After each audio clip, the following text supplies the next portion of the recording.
Okay, there we go.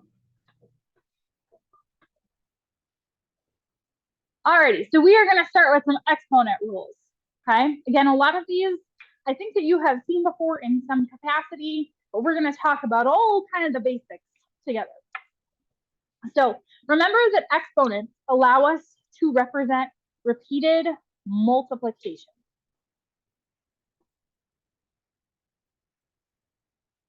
That is why we use exponents, so that I don't have to write out that I'm multiplying this number like 52 times.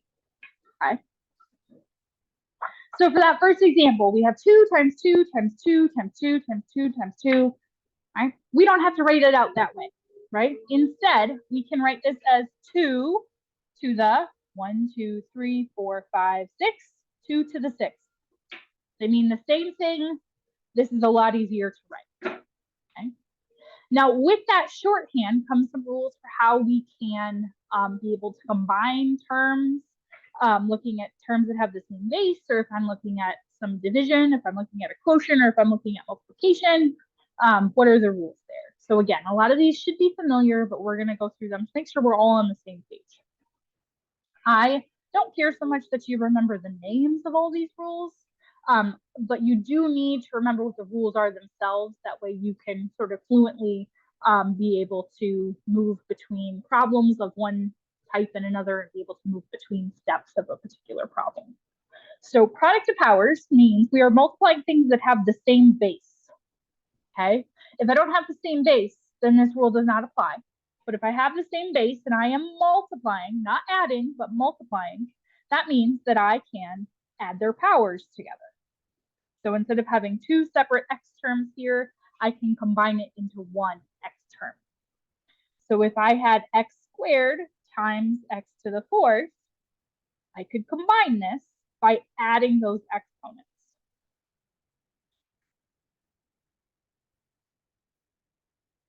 Power of a power, if I've got something that already has an exponent and then I raise it to another power, we multiply those powers together.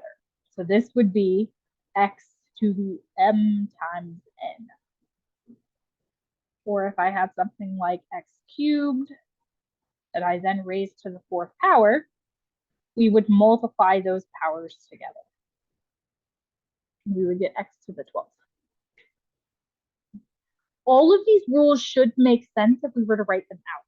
So for example, if I had x squared and then I multiplied by 4 more x's, 1, 2, 3, 4, I have a total of 6 x's that I'm multiplying together to get x to the 6. Okay, so if all else fails, you should be able to write out the problem and your answer makes sense with the written out version. I've got x cubed here. Remember that's x, x times x times x. And then I do that 4 times. So then I have 4 sets of this. That would be 12 total x's that we're multiplying together. So I get x to the 12th. Okay, the rules are sort of the shorthand for what I would see if I wrote it out with all of my terms. Okay, we just don't want to have to write out 12 x's, which is why we work in the sort of rule format. Power of a product is another one where we need to be careful here. Notice that it's power of a product. So we are multiplying whatever's in parentheses. It is not going to be the same if I had x plus y to a power. This is not the same.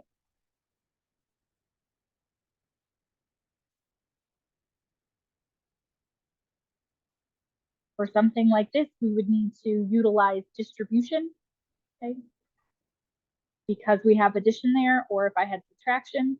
But where we're multiplying, it is okay to distribute that power.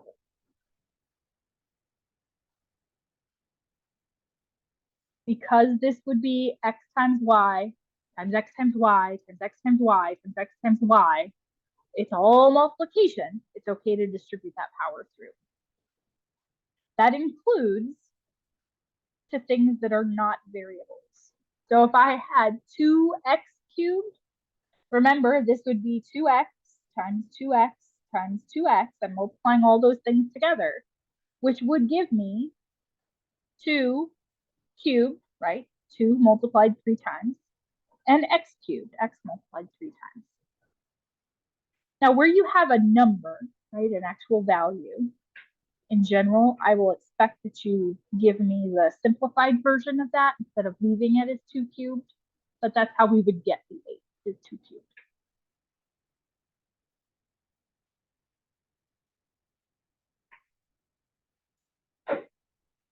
When I'm looking at a quotient of powers, this is related to a product of powers. Notice we have the same base again. Okay, so if this is x and this is y, that does not apply. But if I've got the same base divided by, like something divided by itself, x over x, and they've got different exponents, we can subtract their exponents as a way to simplify. So let's say I had x to the 5th over x squared. This would be 5 minus 2, x cubed.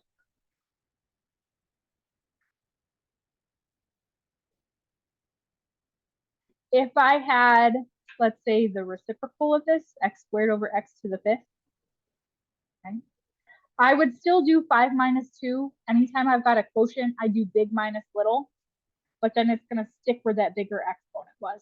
So it would be 1 over x cubed.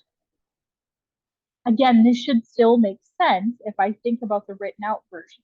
So x to the 5th over x squared, I could reduce some of these x's here, and I'm left with x cubed. Same deal here. If I had x squared on top and x to the 5th on the bottom, 3, 4, 5, there we go. I could reduce some of those x's and I'd be left with just 1 on top and x cubed on the bottom. So all of these rules should make sense if we were to think about the written out version. Power of a quotient related to power of a power. It's almost like there's a reason I lined them up, right? So again, no addition or subtraction in here, but if I've got purely division, then what that means is I could take that power and apply it to both the numerator and the denominator. If I were to think about it like division, it applies to both the top and the bottom. So if we had something like x over 4 squared,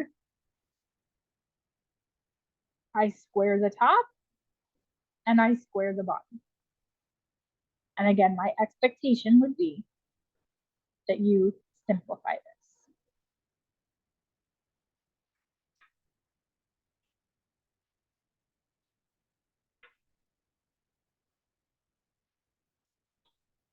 If we take something to a 0 power, does anybody remember what that is? Mm-hmm.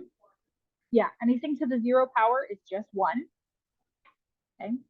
So let's say that applies to variables and to numbers. So if I had 5 to the 0 power, that's just 1. If I had z to the 0 power, that's just 1. There is a caveat to that. Depending on the branch of math that you're working in, sometimes 0 to the 0 power is classified as undefined. But that's not something that we'll run into a ton in Algebra 2. Okay, I just want you to be aware that sometimes different branches look at that special case a different way. And then the last exponent rule that we're going to go over today is negative exponents. Okay, so this one we saw a couple of times in that first unit, and we just touched on it really briefly. When I have something to a negative exponent, what that's telling me is to take the reciprocal. So if we have x to the negative third, that's telling me do 1 over x cubed. I want you to notice when I take the reciprocal, that exponent is no longer negative. That also applies if I've got something that already looks like a fraction. So this would be, take the reciprocal, x squared. Okay, works both ways.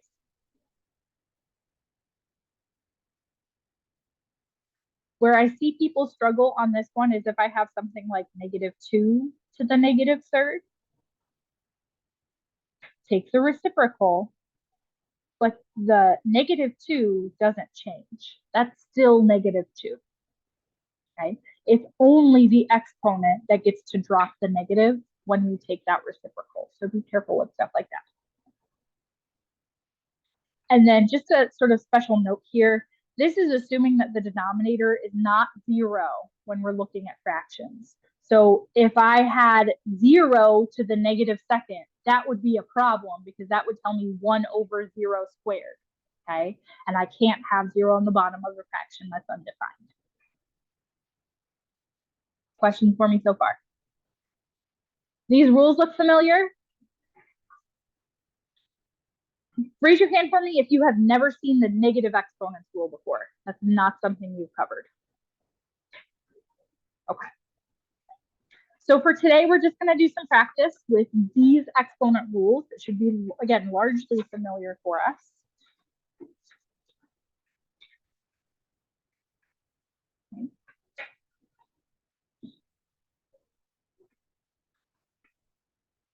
And I have a sort of a mixture of problems here. We're going to use a bunch of different exponent rules as we go through. It's okay to combine these rules as we need to. So for a lot of these, we're going to be using multiple those rules from our front page. So for A, I've got something times something else. So if I were to write this out with multiplication, sometimes that's easier. We are essentially looking at combining like terms. Okay, it's all multiplication. We're going to combine like terms. I like to start with the numbers. So -3 times 2, that's -6. And then I've got j's here, j squared. And then this would be j to the first. And if I'm multiplying, we add their exponents, and I would get j cubed. And then I've got k to the 4th times k to the 6th. Since we're multiplying, add their exponents, we would get k to the 10th.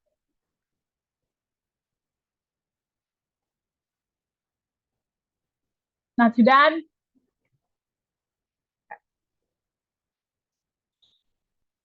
For B, I've got multiplication. I also have an exponent outside of some multiplication. So remember, we distribute this power in. This would be 2 squared, x squared, y squared, and then we're multiplying by all the rest of this.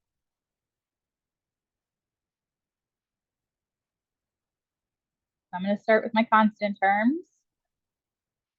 This would be 2 squared is 4. So 4 times -3 times 4. That's -48. And then x squared times x squared, that would be x to the 4th. And I add the exponents. And then for my y's, y squared and y to the 4th, that would be y to the 6th, again, because I add those exponents.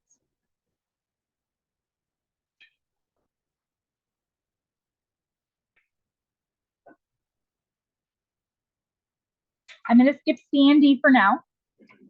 I'm going to jump down to E. I've got a power outside of a quotient. Everything inside is multiplication. So that means that power distributes to everything inside.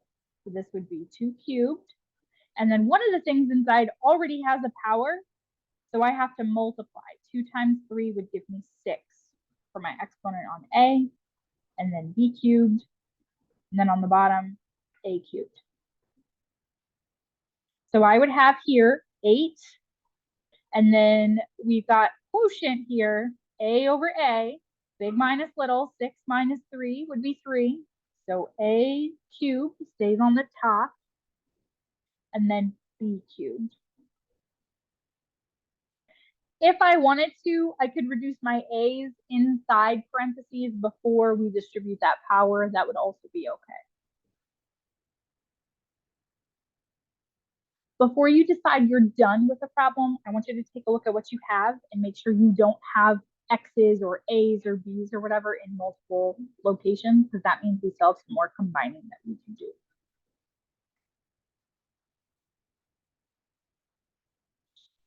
For F, I've got something with a negative exponent here, and then in both cases, powers outside of parentheses. So I've got some stuff that's going to distribute in. I'm going to start by moving, since it's the whole bottom that has a negative exponent, moving that up. So this would be A squared B cubed, all squared, and then AB squared. So nothing on the bottom that I need to worry about, right? This would just be over 1. And I could distribute in those powers. This would be A to the 4th, right? Multiply, and then multiply those exponents, b to the 6, a squared, b squared. Am I done here? No, I still have a and b in multiple spots, so I need to combine those. So a to the 4th and a squared would be a to the 6th, b to the 6th, and b squared would be b to the 8th.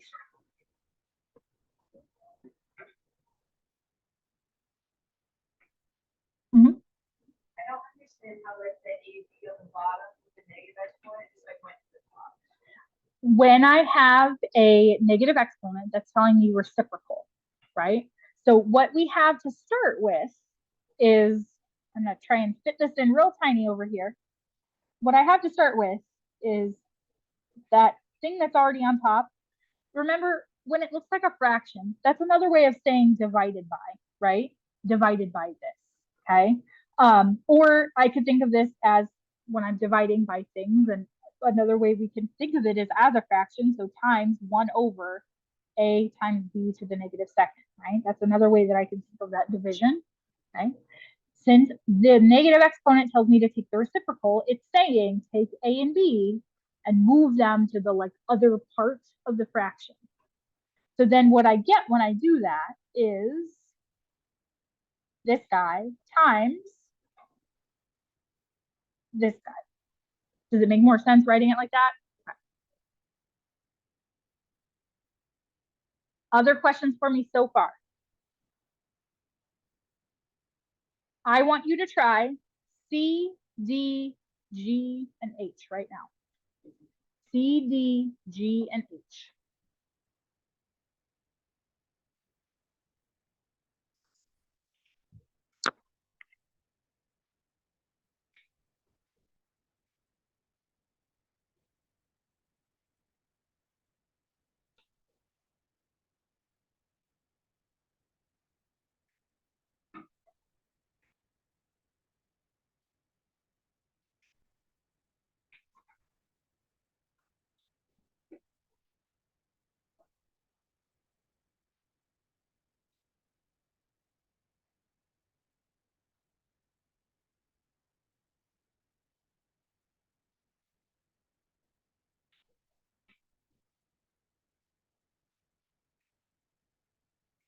I will sort of, I don't know if warn is the right term, but I will give you the heads up that exponent rules tend to be things that people do not like to show work on. They also tend to be things where it is easy to make one small mistake and then your final answer is way off. I base partial credit on the work that I do. So as you were working through the practice problems that we keep that in mind. Okay? Strongly encourage you always to show work, but these problems in particular, for whatever reason, tend to be ones where people do not like to write down anything but the final answer. They want to try to put it all in their heads. We miss one thing or we make one mistake with an exponent rule, and then your final answer is not good. That is how it works.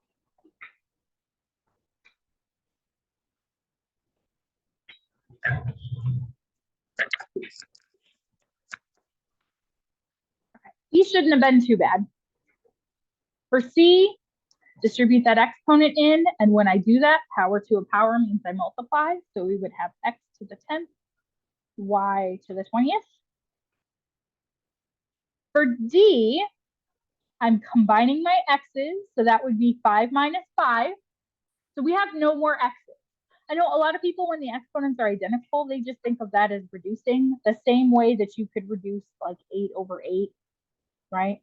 Something like this, you could reduce to just be x over y. So a lot of people, if the exponent's the same, think of it that way. But we are technically using the quotient property there. And then let's say we called the top x the big exponent.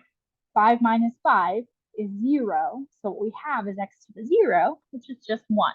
Okay, it's sort of a chain rule of those, or chain reaction, I should say, of those exponent rules kicking in that we have already processed through to get to there's no more x's.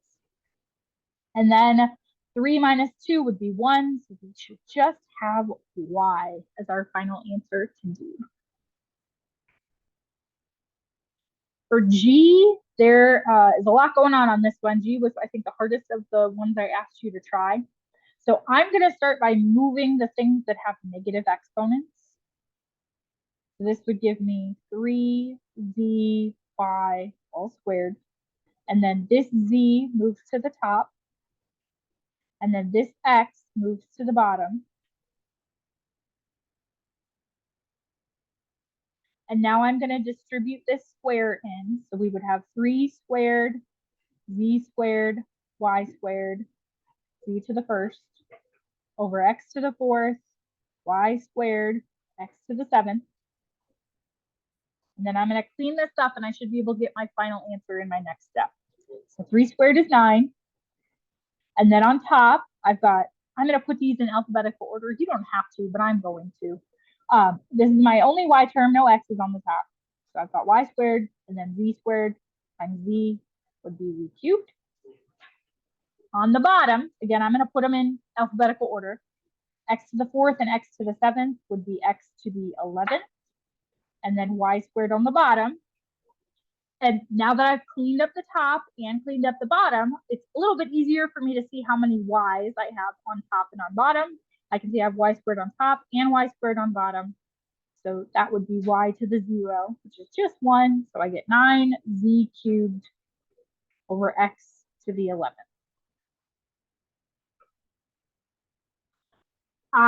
From when I walked around, I know that I wrote out like 9 times more work than many of you did on part G. Okay. There's a reason why. It's because there's a lot to keep track of. Okay. Again, strongly encourage you to write out your work here. And if G was the most difficult of the problems I asked you to try, then H was the easiest. Why was H the easiest? Because it's just 1, right? It's the whole thing to the 0 power. Do I need to simplify what's inside parentheses here? No, the whole thing is to the 0 power, so it's just 1. Okay. Couple more, let's try together. We've got this whole thing cubed. I'm going to go ahead and simplify what's inside my parentheses first before I distribute through that cube. So this would be, here's another mistake that I see pretty often. We get so like tuned into the exponent rules that we try to apply it to constant terms. 4 over 3 is not 1, which you know, but when we're talking about exponent rules, I have a lot of people go, oh, number on top, number on bottom, I subtract them. That's how I simplify. Not with numbers, right? Don't forget how we apply like addition, subtraction, multiplication, division with just constant terms.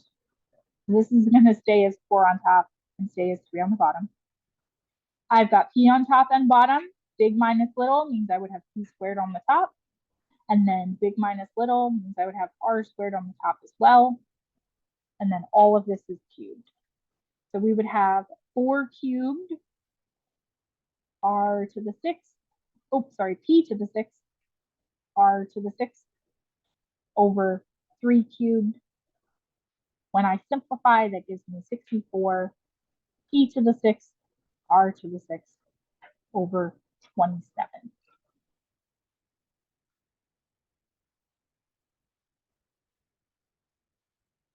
For J, this is just straight up multiplication here. So I know I've got parentheses there. Sometimes that trips us up too, but this is all just multiplication.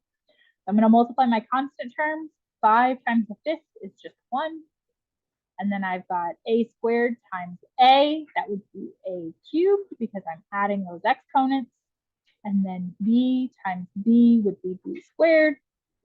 And then c and c, add the exponents, we get c to the 7th. Try k and m. Try k and m.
Okay, I've got power to a power and power of multiplication here. So I'm going to distribute these exponents in, and where I already have an exponent, we'll multiply.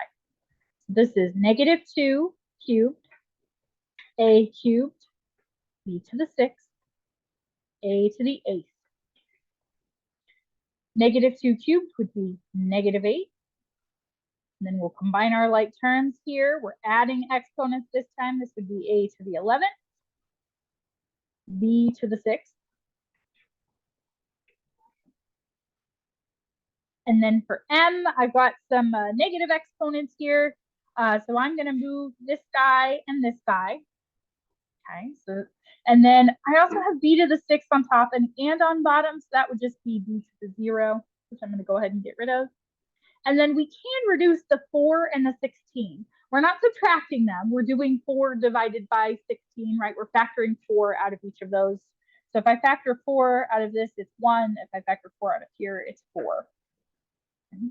And then as I move things, on top, we'd have c to the 5th. And then on bottom, 4, we have an a squared that stayed there, and now an a cubed on the bottom. So I'd have c to the 5th over 4a to the 5th. Questions on any of those for me? Alrighty, exponent rules. Again, most of these should have been familiar to you. We may not have seen negative exponents a ton, but the power rules, the quotient rules, those should all be things that are familiar to you. We're just sort of reviewing and practicing them all kind of jumbled together.